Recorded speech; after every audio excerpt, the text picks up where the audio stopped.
de mi boca en este día y que el Espíritu Santo hoy me pueda guiar y yo pueda ser un instrumento en manos del Señor, que pueda ser fiel a su palabra y que su palabra hoy pueda tocar la profundidad de tu corazón, que te pueda llevar esta enseñanza para casa, que la puedas retener y que la puedas improntar de tal manera que el Espíritu Santo te conmueva a poder vivirla y a poder representarla. Amén. Hay algo que la iglesia necesita recordar constantemente, y es que la unidad no depende de nosotros, sino que depende de Cristo. Él es el que hace posible que nosotros formemos parte de un mismo cuerpo. Por eso la unidad es algo que nosotros no podemos crear. Hay una pregunta que yo me pregunto, y es que ¿cómo es posible que tenemos a un mismo Señor, seguimos a un mismo Dios, pero hay veces en las iglesias donde se generan conflictos e incluso divisiones? ¿Te has preguntado alguna vez por qué es tan fácil amar a un hermano cuando todo parece que va bien?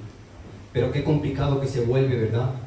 Cuando se generan situaciones controvertidas entre nosotros, cuando quizás no pensamos de la misma manera o tenemos un pensamiento diferente. Ahí parece ser que todo es más grande que nuestra propia paciencia. Hoy yo quiero que veamos cómo el apóstol Pablo viene de escribir 3 capítulos impresionantes a su carta a los Efesios. Antes de comenzar a desarrollar lo que el Señor hoy me permitió traer para su pueblo, nosotros podemos ver cómo el apóstol Pablo, en su carta a los Efesios, en los 3 primeros capítulos, él ya nos viene hablando de gracia, nos viene hablando de elección y nos viene hablando también de predestinación. Es decir, llegado a este punto, el apóstol Pablo ya nos había hablado de la gracia soberana del Señor Jesús, de cómo fuimos rescatados de la muerte espiritual y cómo el Señor tiene un plan específico para la eternidad de la humanidad. Ahora, después de escuchar estas enseñanzas, uno pensaría como que el apóstol Pablo comenzaría el capítulo 4 de su carta a los Efesios desde un ángulo donde tal vez el foco estuviera puesto en el hombre y qué es lo que el hombre sería capaz de hacer, ¿verdad? Pero déjame decirte que eso no fue así. ¿Sabéis desde dónde escribe Pablo la carta que hoy vamos a estar aprendiendo? Pablo escribe esta carta desde el suelo frío de una prisión, encadenado por causa del Evangelio, preso, pero en lugar de quejarse, Pablo lo que hace es rogar por la unidad de la iglesia. Déjame que te ponga un poco en contexto, porque llegados a este punto, la iglesia ya había sido perseguida y había pagado un alto precio por el Evangelio. Nosotros podemos ver cómo Esteban ya había sido apedreado y Jacobo, el hermano de Juan, había muerto por causa de su fe en Cristo a manos de Herodes. Ahora bien, muchos creyentes habían sufrido persecución, habían sido golpeados y dispersos por causa de Cristo. Pero ahora nosotros estamos viendo a Pablo en una prisión, preso. Él también está pagando el precio de seguir a Cristo. Pero aún estando privado de su libertad, su mayor preocupación no es recuperar su libertad. Evidentemente él querría salir. Pero hay algo que le preocupa a Pablo, y es que la iglesia pueda permanecer unida. Vamos a detenernos por un momento y vamos a dejar que el Espíritu Santo pueda responder las siguientes preguntas. ¿Cómo es posible, yo me preguntaba, cómo es posible que un hombre preso por causa del Evangelio nos esté pidiendo que vivamos una vida digna del llamamiento que el Señor nos ha hecho? ¿Y cómo podemos vivir en paz y en unidad en una iglesia donde somos personas tan diferentes, con historias tan distintas y formas de pensar que muchas veces, mis hermanos, nos pueden hacer chocar? Ahora vamos a ver a través de la palabra que la unidad de la iglesia no es simplemente estar juntos porque tenemos cosas en común. La unidad de la iglesia, escucha bien esto, la unidad de la iglesia viene de Dios. Cristo la ganó en la cruz y nosotros la tenemos que cuidar. Amén. Amén. Amén. Vamos a estar leyendo, y esto es lo que vamos a desarrollar, el capítulo 4 de la carta a los Efesios, los versículos del 1 al 6. Y dice así la palabra del Señor: Yo pues, preso en el Señor, os ruego que andéis como es digno de la vocación con la que fuisteis llamados, con toda humildad y mansedumbre, soportaos con paciencia los unos a los otros en amor, solícitos en guardar la unidad del Espíritu en el vínculo de la paz. Un cuerpo y un espíritu, como fuisteis también llamados en una misma esperanza de vuestra vocación. Un Señor, una fe, un bautismo, un Dios y un Padre de todos, y en todos y sobre todos. Hasta aquí las Escrituras, mis hermanos. Vamos a estar desarrollando estos 6 versículos para que podáis ver, para que podáis sentir de la misma manera que yo sentí, cómo el Señor, a través de su palabra, me dio a entender la importancia y la necesidad que la iglesia tiene de que los hermanos podamos permanecer unidos. Vamos a desarrollar este mensaje y vamos a ver cómo la obra del Señor nos llama a protegerla y a vivirla cada día de la siguiente manera. Gracias. El Señor, mis hermanos, nos enseña que la unidad comienza cuando nosotros entendemos el valor de nuestro llamado. Cuando el Señor te llama, cuando tú entiendes el valor de ese llamado, evidentemente en tu vida vendrán dificultades. Ahora bien, en esas dificultades es el Señor que las va a usar. ¿Sabéis para qué? Para formar nuestro carácter.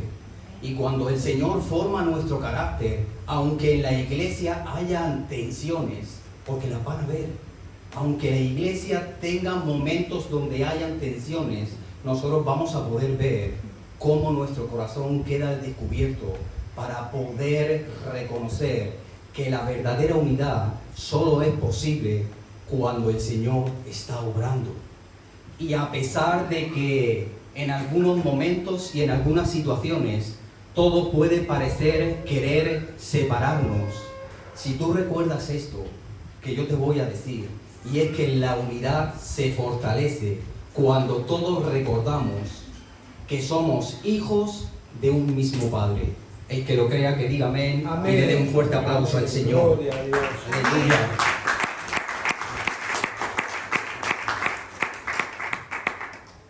Antes de comenzar a desarrollar estos 6 versículos, quiero poner esta palabra en las manos del Señor para que el Espíritu Santo pueda hacer acto de presencia hoy también en este lugar, y que su maravillosa presencia me pueda guiar para que la palabra que hoy va a ser lanzada no sea una palabra mía propia, sino que sea una palabra criada por el Espíritu Santo, donde todos y cada uno de ustedes podáis encontrar en las Sagradas Escrituras. Amén. Así que, Señor, venimos a tu presencia con un corazón dispuesto, mi Dios, reconociendo que todavía queda tanto por hacer en nosotros. Transforma nuestro carácter cada día, Señor, para que nos podamos parecer cada día más a Jesús. Que podamos vivir, mi Dios, de una manera digna al llamamiento por el cual tú nos has llamado. Y enséñanos que la verdadera unidad no nace de nuestro esfuerzo, sino que nace de la obra de tu Espíritu Santo.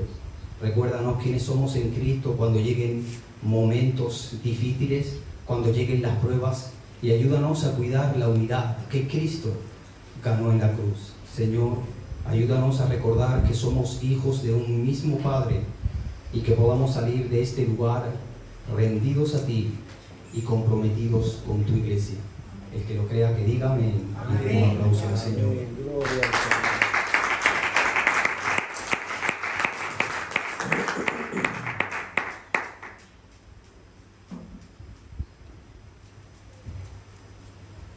hermanos, la idea central del mensaje que hoy el Señor me dio para con su pueblo es que Dios a nosotros no nos pide crear la unidad. El Señor nos pide que cuidemos la unidad que Cristo ya ganó en la cruz. Por eso el título de la prédica que el Señor hoy me dio para su pueblo es el siguiente: cuando la iglesia se divide, todos perdemos. Vuelvo y repito, cuando la iglesia se divide, todos perdemos. Hay una frase que quiero recordar de Charles Spurgeon, y él dice algo así como que la iglesia, cuando se divide, ciertamente es un triunfo para Satanás. Él dice algo así que cuando los cristianos peleamos entre sí, en el infierno se alegran. Pero nosotros, mis hermanos, hoy hemos venido a aprender por medio de la palabra una enseñanza maravillosa que el Señor nos da a través de las Sagradas Escrituras. Y voy a hacer dos preguntas para explicar de una manera muy breve en qué consiste la diferencia de una a la otra que voy a formular. ¿Buscamos una iglesia donde todos seamos iguales? ¿O estamos aprendiendo a vivir en unidad a pesar de que seamos diferentes? Porque si buscamos una iglesia donde todos seamos iguales, déjame decirte que si todos pensaran como tú, si todos actuaran como tú, si todos reaccionaran como tú, ¿sabéis qué? Cuando alguien no pensara como tú, llegaría un momento en el que apartarías al hermano o a la hermana, y en algún punto la iglesia quedaría dividida.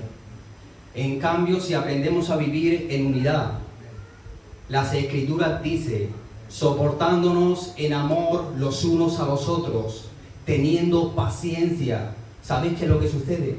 Que la iglesia se fortalece. Y lo mejor de todo, mis hermanos, es que aprendemos a amarnos los unos a los otros, como Cristo nos amó a nosotros. Ahora, la unidad comienza cuando tú entiendes el valor de tu llamado. Efesios 4:1, el apóstol Pablo dice: yo, preso en el Señor, os ruego que andéis como es digno de la vocación con la que fuisteis llamados. Y esto quiere decir que cuando Cristo te llama, tú ya no puedes seguir siendo el mismo. Hay algo en ti, tiene que haber un cambio que refleje tu actitud y tu forma en la que vives. Tiene que ser diferente a antes de que el Señor a ti te haya llamado. Pero quiero que nos detengamos en algo muy importante. Yo quiero deciros que este mensaje no va dirigido a personas que no conocen a Cristo. Este mensaje va dirigido a la iglesia. Este mensaje va dirigido a ti, va dirigido a mí, que un día el Señor, por su gracia y por su misericordia, nos llamó. Ahora, si yo te preguntase, ¿quién hizo posible que hoy tú estés sentado aquí, quizás a personas tan diferentes a ti? ¿Qué responderías? Yo creo que no estamos aquí por casualidad. Es el Señor quien te ha llamado y Él te ha traído aquí. Si hoy tú estás sentado cerca de personas que quizás sean diferentes a ti, ¿sabéis qué? No es para que caminásemos solos, sino para que caminemos juntos en unidad, porque el Señor tiene un propósito para todos y cada uno de nosotros. Y precisamente, mis hermanos, porque ese llamamiento viene de parte de Dios, el apóstol Pablo dice: andad como es digno de la vocación con la que fuisteis llamado. Si alguien, mis hermanos, afirma haber sido llamado por Dios, pero no hay evidencia del cambio que acabamos de comentar en su vida, déjame decirte que él todavía no ha entendido lo que representa ciertamente ser un verdadero discípulo del Señor. Queremos, ¿sabéis qué? Queremos al Cristo de la salvación. Si yo preguntase, ¿tú quieres, aceptas al Cristo de la salvación? Amén. ¿Quieres al Cristo de la salvación? Aleluya. ¿Quieres al Cristo de la salvación? Gloria al Señor. Todos queremos al Cristo de la salvación. pero ¿cuánto nos cuesta comprometernos con la unidad? ¿Cuánto nos cuesta comprometernos con la unidad? Mira, el llamado, mis hermanos, es un regalo que el Señor nos hace, y yo voy a poner como ejemplo la vida de Pablo, porque la vida de Pablo era un ejemplo perfecto del regalo que el Señor le hizo para su vida. Podemos ver cómo Pablo estaba preso por causa del Evangelio, pero aún así él escribe una carta estando privado de su libertad. ¿Y sabéis qué fue lo que Pablo no perdió? Tal vez Pablo estaba preso, privado de su libertad, pero lo que Pablo no perdió, incluso estando dentro de una cárcel, fue su pasión por Cristo y su amor por la iglesia. Y eso a mí, mis hermanos, déjame decirte que cuando yo llegué a este punto, eso a mí me impresionó grandemente, porque yo me podía parar a pensar en cómo estaría tal vez Pablo en aquella cárcel. Y alguien, o yo por lo menos, pensaría que Pablo pudiera decir algo así como: hermanos, me encuentro en una situación decadente, por favor, hermanos, orad por mí, para que yo pueda salir de este lugar, necesito salir de aquí, no estoy bien, mis hermanos, por favor, orad.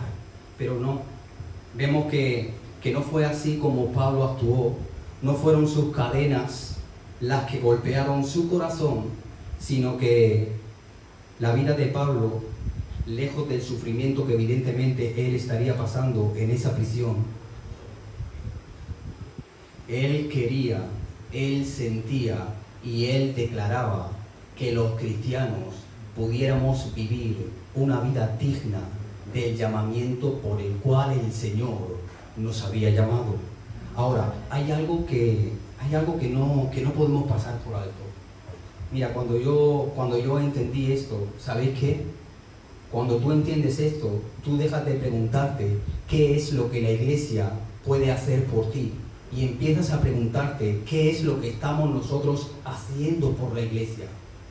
Y esto es algo que cuando te llega así de repente, cuando tú lo puedes sentir de la misma manera que yo lo estoy declarando, entiendes que cuando Dios te llama y tú vienes aquí, no vienes solamente a recibir. Recibir está bien, por supuesto.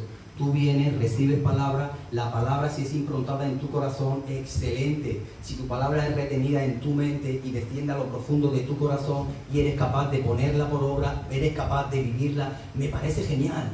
Pero cuando tú entiendes el llamado que Dios a ti te ha hecho, tú ya no solamente vienes a la iglesia a recibir, tú ya vienes a la iglesia a servir. Y no solo a servir, vienes a la iglesia a amar, vienes a la iglesia a cuidar. Y vienes a la iglesia porque entiendes que hay algo muy importante en esta palabra, y es que el Señor quiere que caminemos juntos en unidad.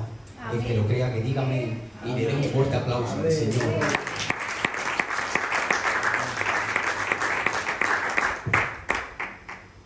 Mis hermanos, no tenemos que olvidar que Dios usa las dificultades para formar nuestro carácter.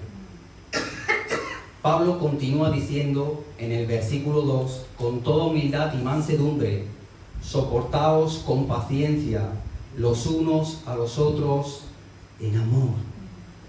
¿Sabéis qué? Cuando Cristo empieza a cambiar tu corazón, también empiezan a cambiar tantas cosas. Sobre todo empieza a cambiar la manera en la que tú tratas a los demás. Y eso es una evidencia. Ahora, si somos sinceros, convivir no siempre es fácil. Convivir no siempre es fácil.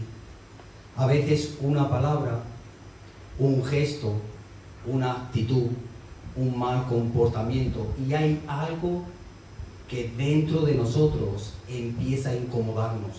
¿Cómo es posible que el hermano me haya hablado así? ¿Cómo será que la hermana, que tanto yo la quiero, qué mirada que me echó? ¿Cómo es posible?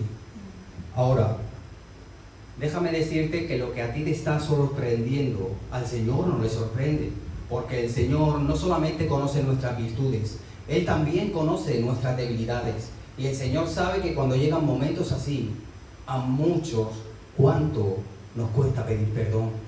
¿Cuántos nos cuesta reconocer que nos hemos equivocado? ¿Cuántos, más si cabe, nos cuesta amar cuando nos han golpeado, cuando nos han herido? Pero déjame decirte una cosa. Qué fácil es decir que somos personas humildes cuando nadie nos contradice. Qué fácil es decir que tenemos paciencia cuando todo sale como nosotros queremos. Y qué fácil es decir que somos personas que amamos cuando las personas nos están tratando genial, cuando la gente nos trata bien. Qué fácil es decirlo. Pero vemos que Pablo no dice buscar personas con las que sea fácil convivir. Pablo está diciendo soportándonos unos a otros en amor, con paciencia. Es decir, Dios va a usar las dificultades para formar nuestro carácter y para hacernos más, si cabe, cada día más parecidos a Cristo. Porque la unidad que Cristo ganó en la cruz, mis hermanos, nosotros tenemos que aprender a cuidarla. Porque cuando llegan las tensiones, porque van a llegar, cuando llegan momentos complicados, porque van a llegar, es ahí donde esos momentos no van a crear el estado de tu corazón, sino que más bien lo van a revelar.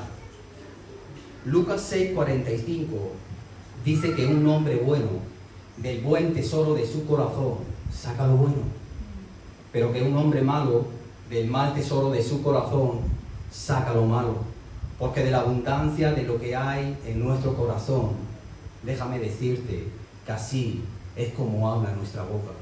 Por eso yo dije antes que las situaciones y el estado que en ocasiones se crean, eso no va a dar lugar a crear un estado dentro de ti, sino más bien a revelar en ese punto en donde tú te encuentras, y sobre todo va a quedar revelado tu corazón.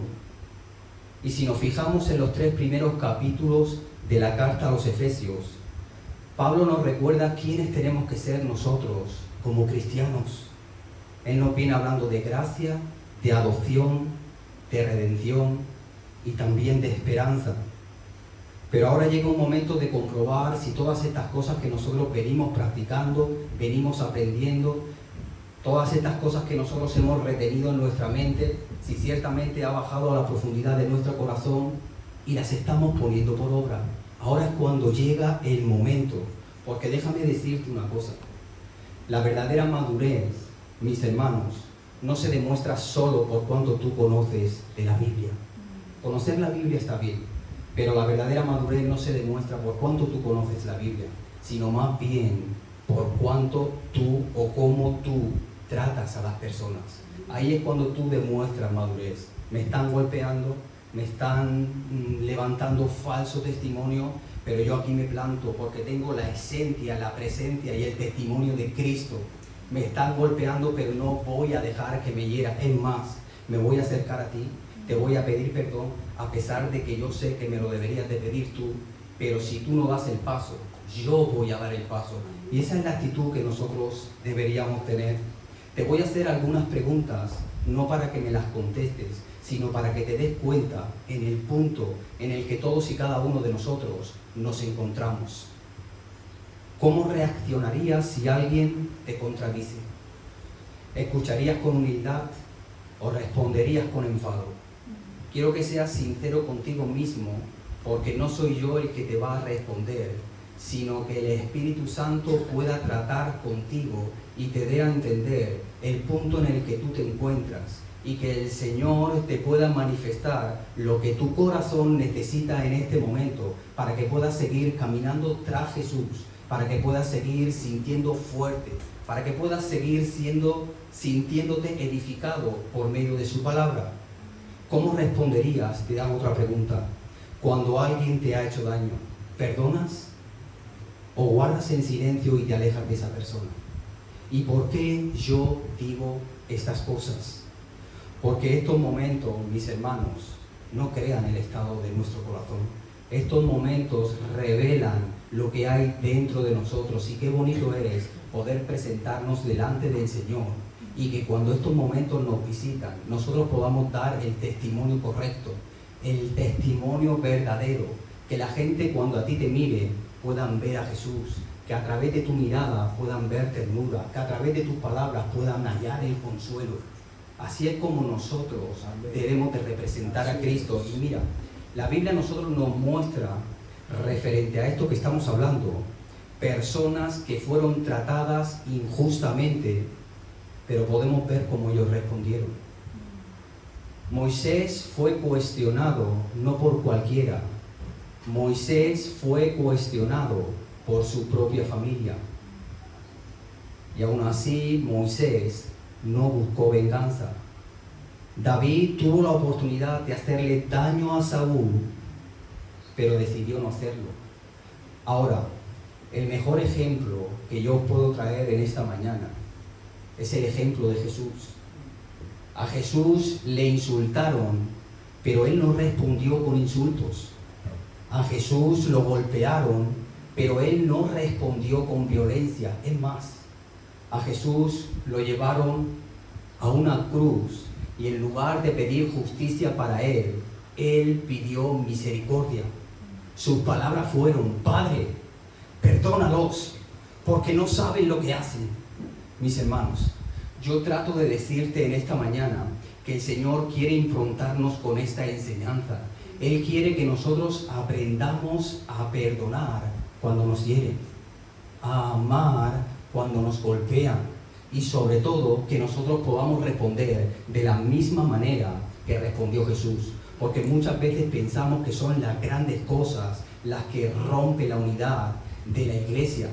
Pero déjame decirte que muchas veces las pequeñas heridas que no se saben manejar desde un principio también hacen daño a un lugar donde tenemos que entender que es la casa del Señor.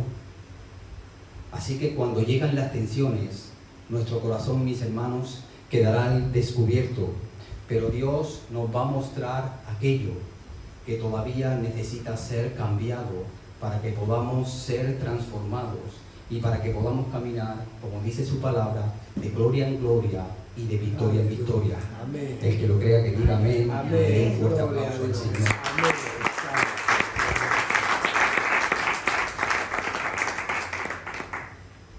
La verdadera unidad solo es posible, ¿sabéis cómo? Por medio de la obra de Dios. Solo es posible por medio de la obra de Dios. Y llegado a este punto, nosotros hemos podido ver algo importante. En el versículo 1 hemos visto que cuando Cristo nos llama, nosotros ya no podemos seguir siendo los mismos. En el versículo 2 hemos visto que Cristo empieza a cambiar nuestro corazón y ese cambio comienza a verse de una manera que es evidente y sobre todo en cómo nosotros tratamos a los demás.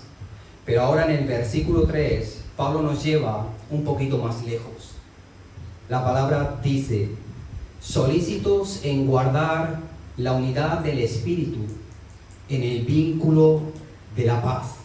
Y aquí hay algo que tenemos que tener muy presente, porque la unidad que Dios nos pide cuidar es una unidad que nosotros no podemos crear. ¿Recordáis? Es el Espíritu Santo quien une a personas diferentes en un mismo cuerpo. Porque si Dios no obra en nuestro corazón, ¿cómo nosotros vamos a poder vivir esa vida que Él nos manda a cuidar? Es imposible. Si entendemos esto, ¿sabéis qué? Dejamos de ver solamente el problema en los demás y empezamos a mirar en nuestro propio corazón. Dejamos de preguntarnos cómo es posible, cómo yo voy a poder aguantar a esta persona, cómo yo voy a poder aguantar a esta persona. Dejamos de preguntarnos preguntas de este tipo y empezamos a decir: Señor Jesús, sigue obrando en mí de tal manera que venga a mi vida el cambio que yo necesito. Así como dice tu palabra en el libro de Juan, capítulo 5, versículo 5, separado de ti, nada puedo hacer. Y separado del Señor, nada podemos hacer. Y esto también se aplica, mis hermanos, a la unidad. La verdadera unidad no nace de que todos seamos iguales. La verdadera unidad nace cuando entendemos que todos, sin excepción, dependemos del mismo Cristo. Cuando todo parece separarnos, el Señor nos recuerda quiénes somos en Cristo.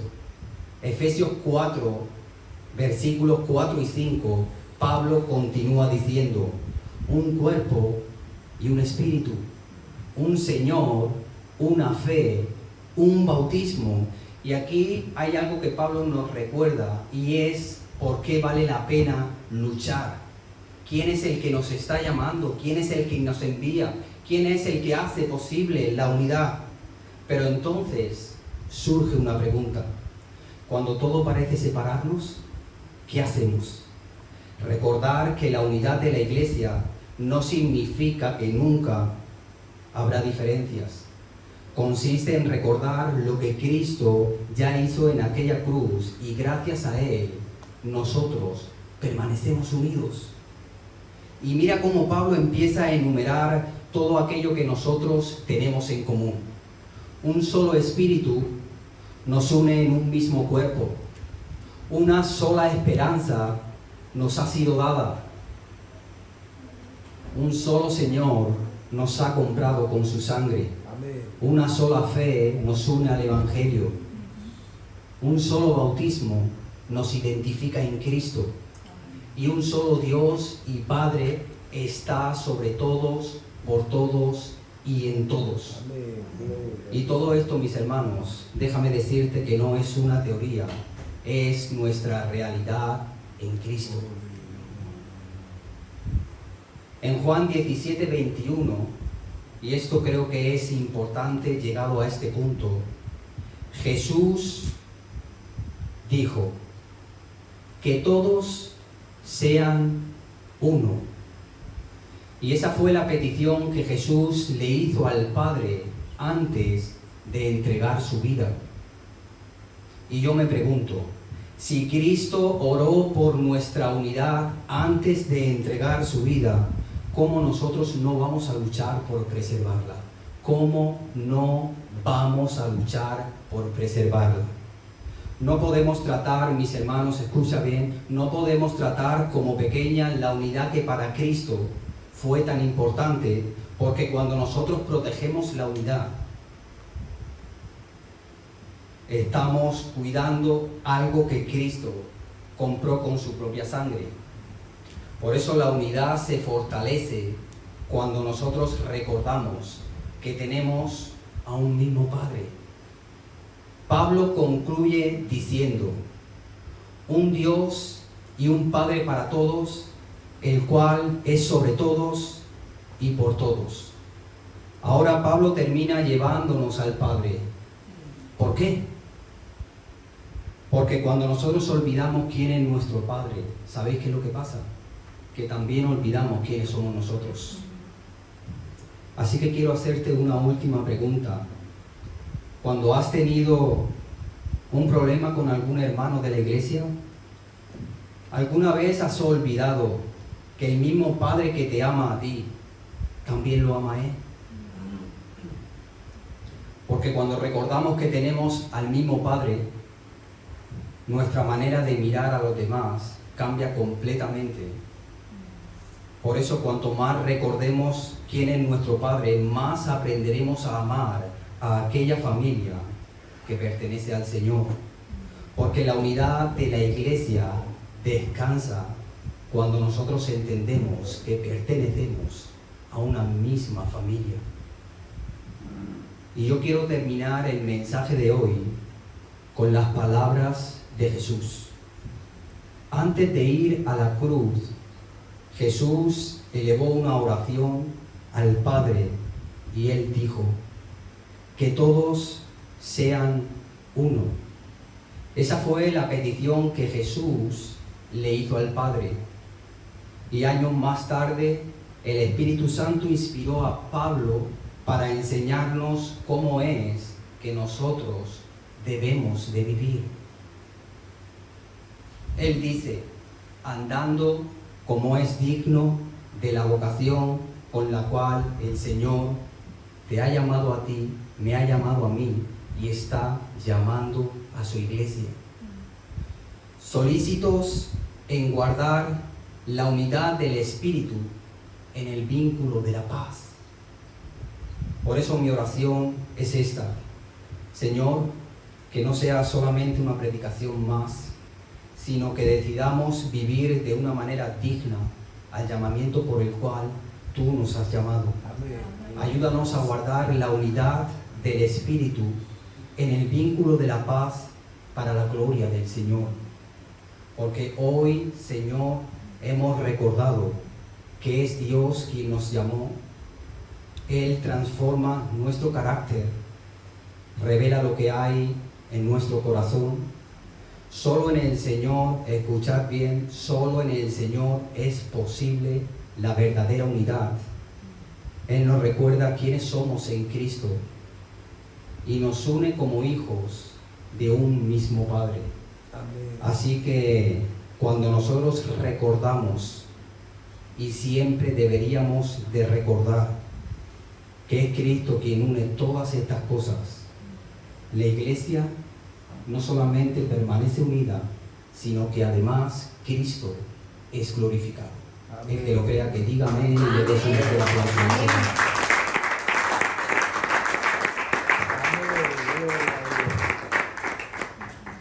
Bueno, y ahora le voy a dar el paso para que suba nuestro pastor. Amén, gloria a Dios. Para que haga una oración. Amén, gloria a Dios.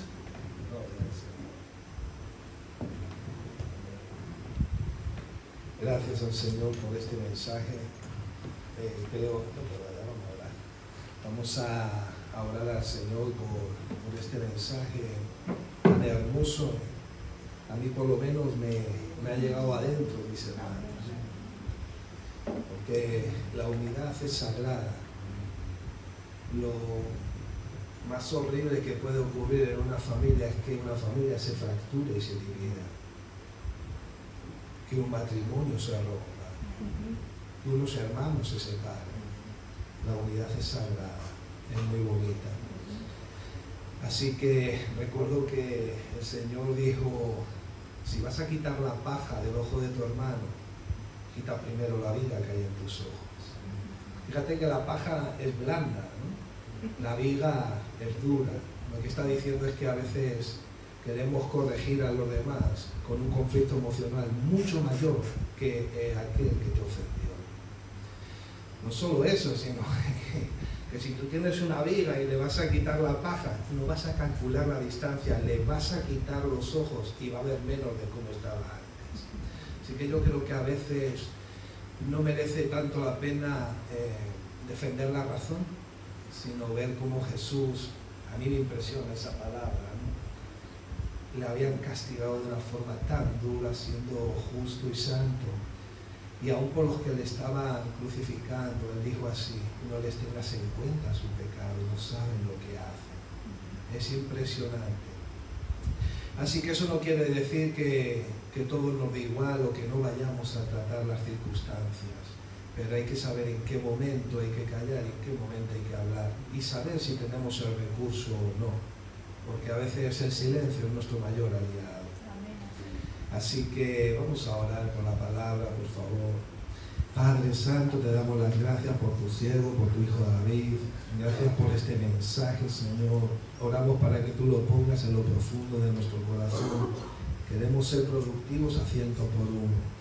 Queremos ser una iglesia que se note que somos tus discípulos por el amor que nos tenemos los unos a los otros. Como dice Santiago, muchas veces ofendemos y no nos damos cuenta, Señor. Ayúdanos, Señor, a ser una iglesia que se ama, que se perdona, una iglesia que se consiente, que empatiza. Queremos que se note que somos tus discípulos, Señor. Como dice la palabra, el amor todo lo sufre, todo lo soporta, no piensa en lo suyo y no hace nada indebido. Señor, que nuestras pretensiones, Señor, que nuestra vara de medir sea poniendo los ojos en tu Hijo, que fue quien ganó cada vida de cada uno de nuestros hermanos. Gracias, Señor, en el nombre de Jesús. Amén. Gloria al Señor. Amén. Gloria a Dios. Podemos tomar asiento por un momento.